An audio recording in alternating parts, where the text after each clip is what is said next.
بسم اللہ الرحمن الرحیم۔ السلام علیکم ورحمۃ اللہ وبرکاتہ۔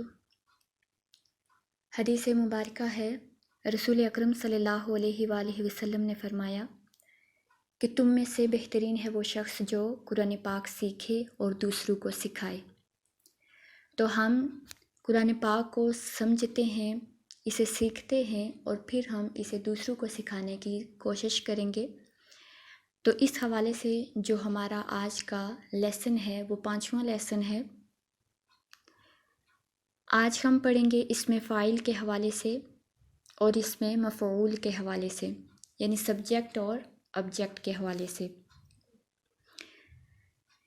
کام کرنے والے کو اس میں فاعل کہا جاتا ہے، یعنی کہ جو کام کرنے والا ہو اسے اس میں فاعل کہیں گے، اور جو فاعل کے وزن پر آئے وہ فاعل ہوتا ہے۔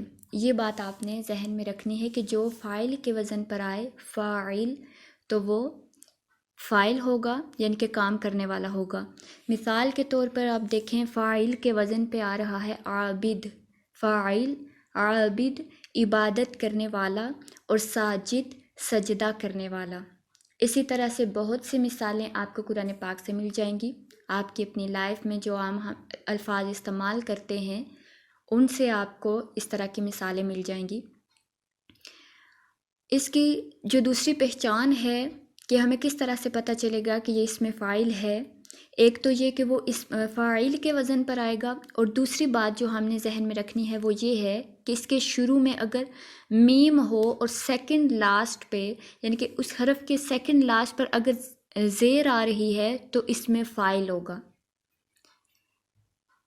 جیسے محسن، اب دیکھیں اس کے شروع میں میم ہے اور نون سے پہلے سین آ رہی ہے اور سین کے نیچے زیر ہے، تو مطلب یہ اس میں فاعل ہے۔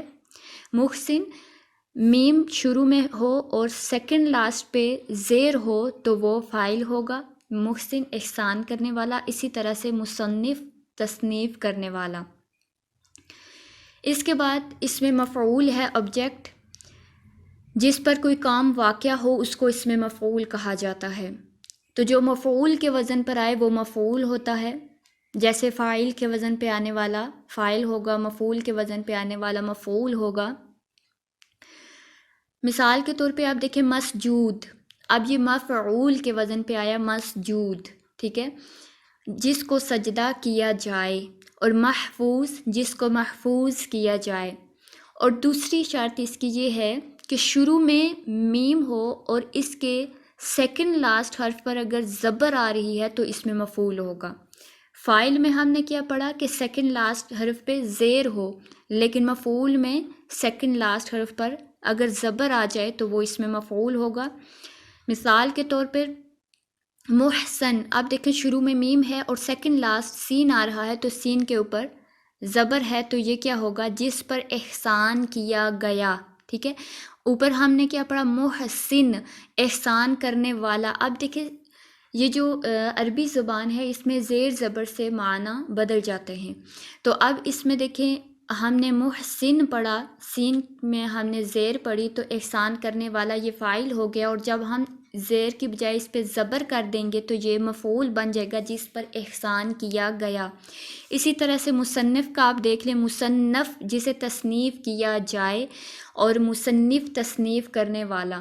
اب فرق آپ کو واضح ہو گیا ہوگا کہ اس میں فاعل وہ ہوگا جس کے سیکنڈ لاسٹ پہ زیر ہوگی، اور مفعول جو ہوگا وہ سیکنڈ لاسٹ پہ زبر ہوگی، اور شروع میں ان دونوں کے میم آئے گی، اور مفعول جو ہوگا یہ یا تو مفعول کے وزن پر ہی آئے گا، اور جو اس میں فاعل ہے یہ فاعل کے وزن پہ آئے گا، ٹھیک ہے۔ امید ہے کہ آپ کو یہ مختصر اور آسان سی بات سمجھ آئی ہوگی، اور اسے سمجھیے گا، اور قرآن پاک میں آپ جب کھولیں گے تو اس میں آپ اس طرح کے الفاظ تلاش کرنے کی کوشش کیجیے تاکہ آپ کو اس کی صحیح طرح سے سمجھ آ جائے کہ کون سا فاعل ہے اور اس میں کون سا مفعول ہے۔